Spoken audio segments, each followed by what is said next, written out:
Sa iba't ibang larangan, sinasanggalang ang bansa sa anumang pagbabanta.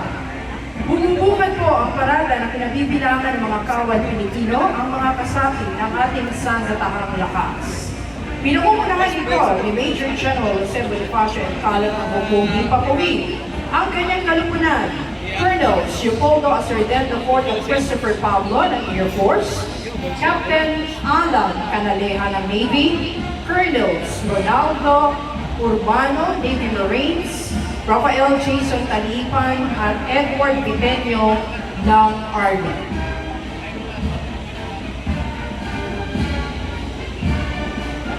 Mangyaring magsikayo ang lahat sa pagdating ng watawat ng Pilipinas.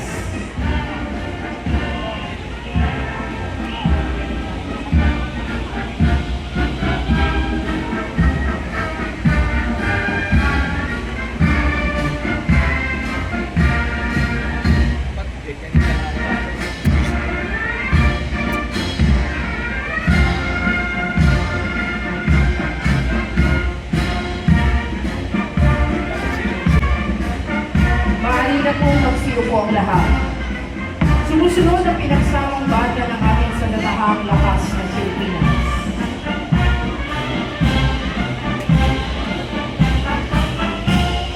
Sa kasuotang gala, nangungunak sa unang brigada ang mga kawal na naglilingkod at nagtatanggol sa bawat sulok ng kapuluan, ang mga kawal ng Philippine Army.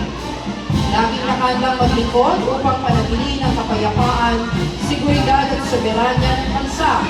Tungkulin nito na ipagtanggol ang teritoryo ng Pilipinas laban sa anumang banta. Sinasagawa ang mga pagtulong sa mamamayan sa panahon ng kalamidad at krisis.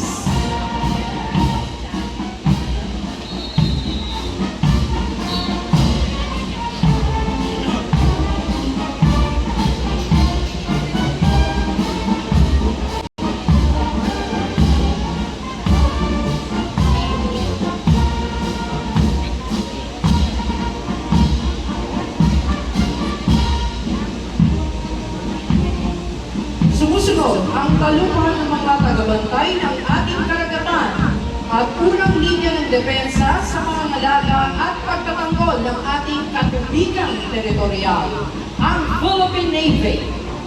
Isinasagawa nito ang operasyon ukol sa pagsagip at pagtulong sa mamamayan sa panahon ng kalamidad at sakuna. Pinangangalagaan din ng ating Philippine Navy ang yamang dagat at kapaligiran nito. Ang palupad ng mga tinaguriang mga anghel na mapaglingap ang mga kawal ng ating Philippine Air Force. Sila ang tagabantay ng ating teritoryo at airspace. Sumusuporta para sa tactical air support at mobility para sa mga takuhan at kagamitan ng ating sandatahang lakas. Kanilang napatunayan ang kagitingan sa gitna ng mga labanan at saklolo sa panahon ng kalamidad.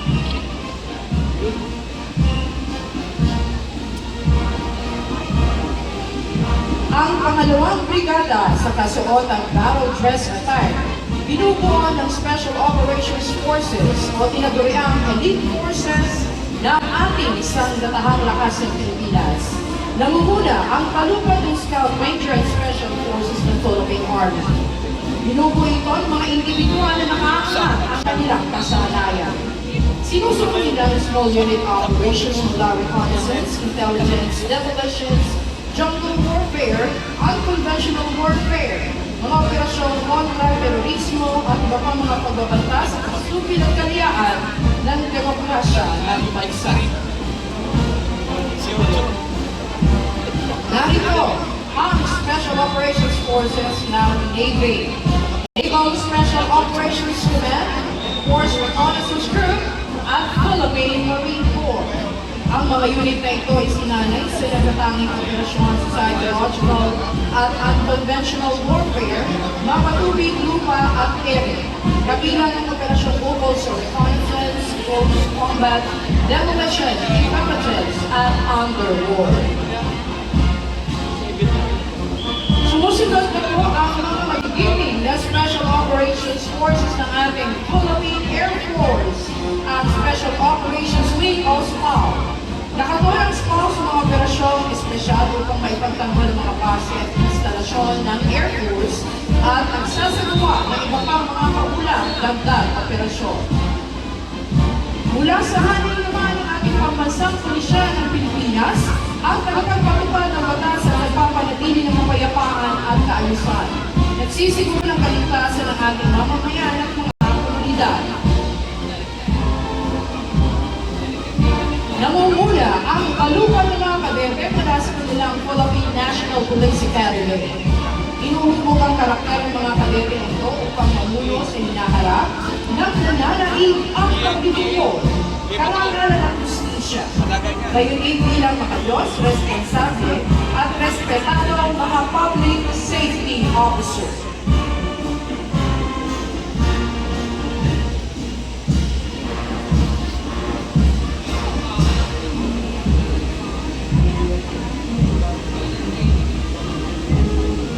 Sumusunod ang mga pinagawa ng Special Action Force ang kilalang pangunahing maneuver unit na nakatuon sa rapid deployment sa anumang lugar sa bansa, partikular sa mga sitwasyong may panbansa at internasyonal na implikasyon kontra terorismo, kontra insurhensya, hostage rescue, civil disturbance management, search and rescue at iba pang espesyal na operasyon.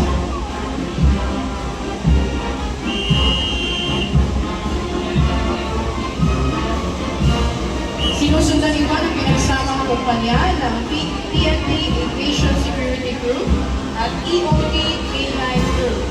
Bilang espesyal na unit, sinisiguro ng PNP Apps Group ang kaligtasan sa mga panipalan ng bansa laban sa ofensiva at mga gawaing terorismo, katuwang ang explosive ordnance disposal at K9 Group para sa bomb detection, disposal operations at seguridad sa mga pampublikong lugar at mahalagang aktibidad. Kabilang pa rin sa hanay ng pagpunsa ng National Capital Region Police Office na kaisa sa pagpapanatili ng kapayapaan, kaayusan at kaligtasan ng ating komunidad.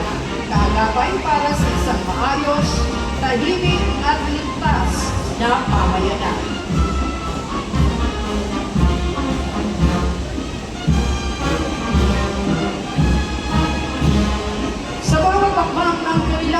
Tanga ng disiplina, lakas at kahandaan. Narito po ang mga kawani ng Philippine Coast Guard o Tanang Baybayin ng Pilipinas.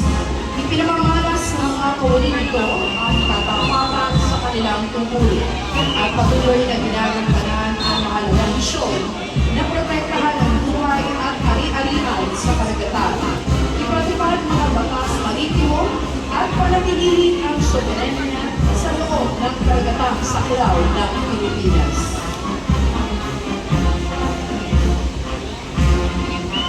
Makikita rin ang mga kawali ng Tanang Baybayin sa kanilang mataas na antas ng professionalismo at disiplina. Umaangkop si Kalabang Pupunin mula sa search and rescue o kapatupad ng batas sa karagatan, pagtungkol sa mga sakuna hanggang sa mga alaga ng kalikasan.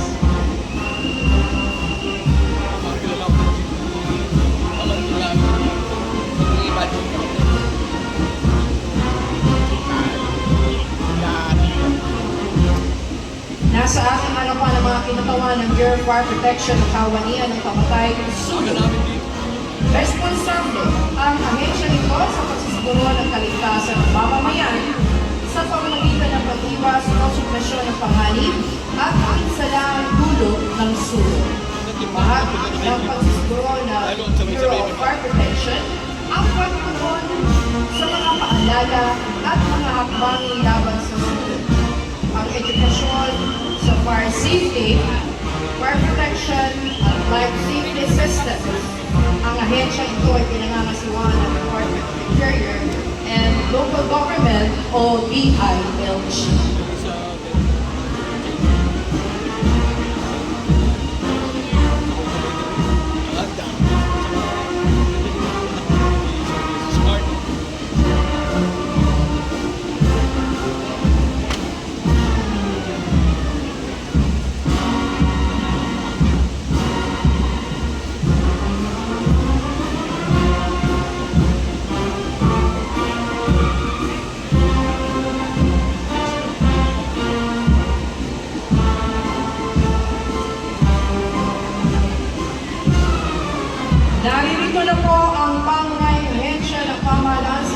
pamamagitan ng Department of Interior and Local Government, ang Bureau of Jail Management and Penology o BJMP na itinabag sa Visa and Republic Act 6975 taong 1991. Ang BJMP ay may mandato tiyakin ang maayos na pamamahala ng mga kulungan sa mga lungsod, munisipyo at distrito sa buong bansa.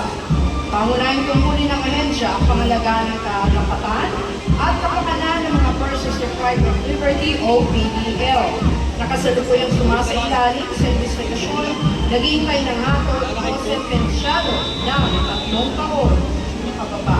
Isinusulong ng ahensya ang ligtas at makataong pamamalakad sa mga pasilidad militar. Ang mga kinagawa ng mga mahuhusay na drug enforcement officers na sinanay mula sa kilalang PDEA Academy. Sila na pangunahing tagapagtanggol ng bansa laban sa illegal na droga, ang Philippine Drug Enforcement Agency sa mahigit 2 dekada ay nagpapatupad ng mga batas kontra droga sa bansa sa pamamagitan ng pagbawas sa demand ng droga, pagpigil sa supply at rehabilitasyon ng mga biktima ng droga.